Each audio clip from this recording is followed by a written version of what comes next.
Hello everyone, and thanks for checking in. This is just going to be a quick video as promised on the Tamiya lunchbox. I'm not going to drag it out too much, but I've done a couple of things to this one, so I'm just going to quickly chat about the build itself and the modifications that I've done to it. So I'm sure you'll all recognise the lunchbox, Vanessa's lunchbox. Want to be careful when you're googling that. Definitely put in Vanessa's lunchbox and not just lunchbox by itself. Anyway, so this one is if you're going into vans, trucks, anything like that, it's very it's very similar to the Midnight Pumpkin build. It's an easy build.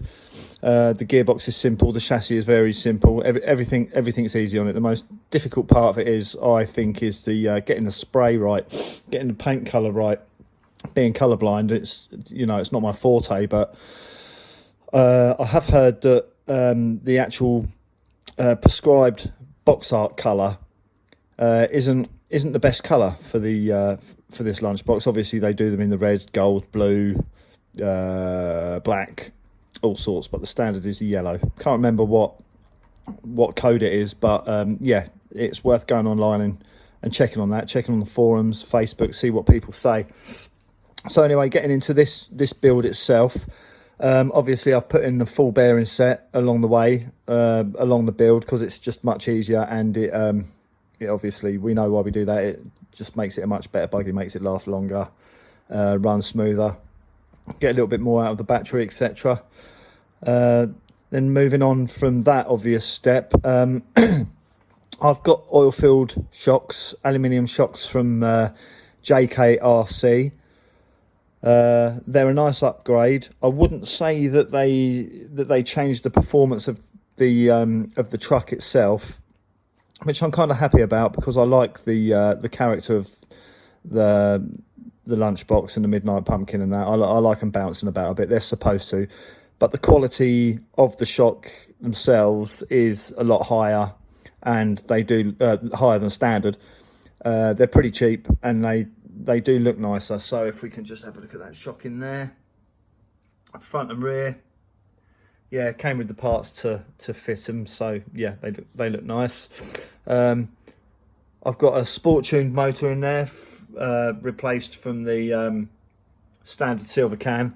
It's definitely enough in this. I haven't tried it with 2S or anything like that, but with a normal NIM battery, it gives this enough pep to be fun. They bounce about all over the place, they roll over, they tip up and all sorts, so much more than that, probably not worth it.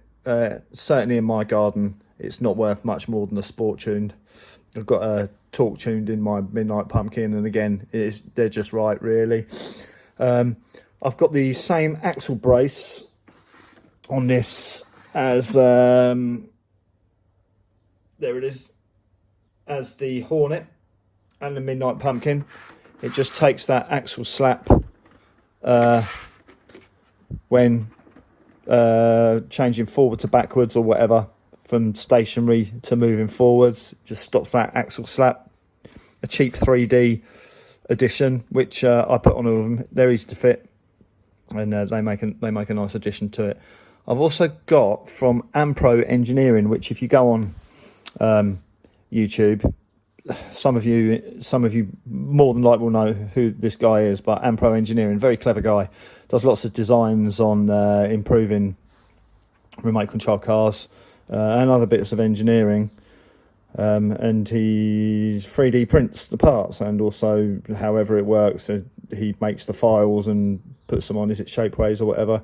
I don't really know much about that. I tend to buy my 3D printed parts straight from the person that does them. But yeah, so when you've seen the Midnight Pumpkin, the wheels cave in, don't they, when you put the suspension down? Well, this has got the double wishbone suspension, so the wheels stay parallel, that is a nice addition. So if we can just see the work that's in there, hopefully you can see that compared to the standard. So there we go. That was a fairly cost-effective modification. I can't exactly remember how much it was. and it was easy to put on as well. It came with all the parts, so that's a nice touch. This has also got a locked diff, so for crawling through sand, mud, etc., you're getting drive from both rear wheels. You get a lot of wheelies from it, but you do from the standard anyway. That is not done just by shoving cement in the back of the diff. That's done with a little insert. I'll try and find out where I got the adverts, where I got them all from, so you can have a look yourselves. So yeah, there's that. I've also got the front suspension brace, which if we have a little look through the window, see that brace there? It screws to the top of the suspension mounts and just stops the flex in the chassis from the front suspension. So that, with the double wishbone and the oil front shocks, it does make the front suspension not only a bit tougher, but also a little bit more controllable.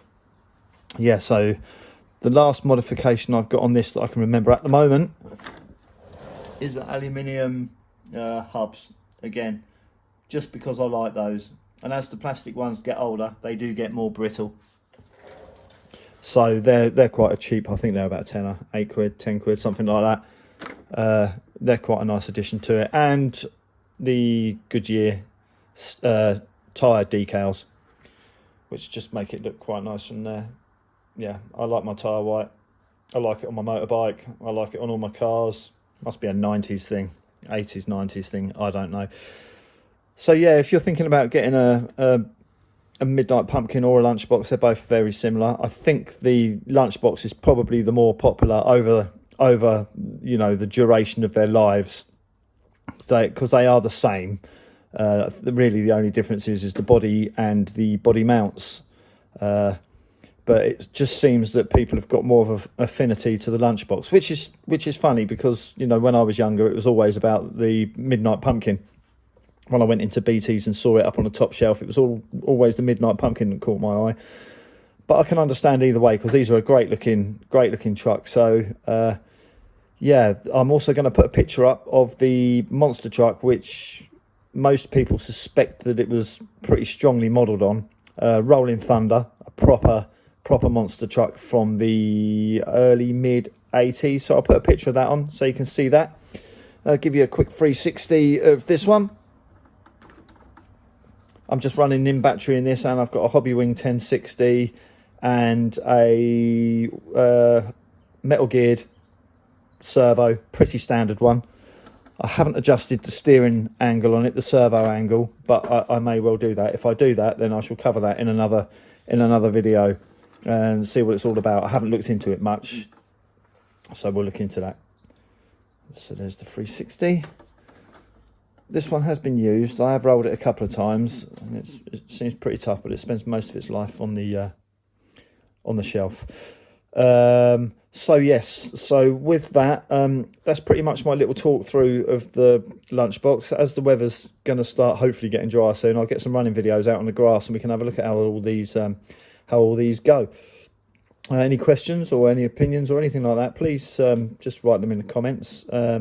Like and subscribe, and I'll try and keep my videos. I've had a few things going on lately, so that's why I haven't put a video up, but I'm going to try and start catching up now. You'll see from my last video I put up was a little step from the norm for me. It was a Kyosho Outrage that I got as a bit of a basket case, and I've done it all up. There's a quick, I don't know what it is, 20-30 second video just showing what it did look like and what it ended up looking like, and I'm going to do a video explaining through that next when I get a chance. So again, anyway, thank you all for watching. Any questions, stick them down in the comments and I'll get back to you. Thanks a lot for watching. You have a good day. Goodbye.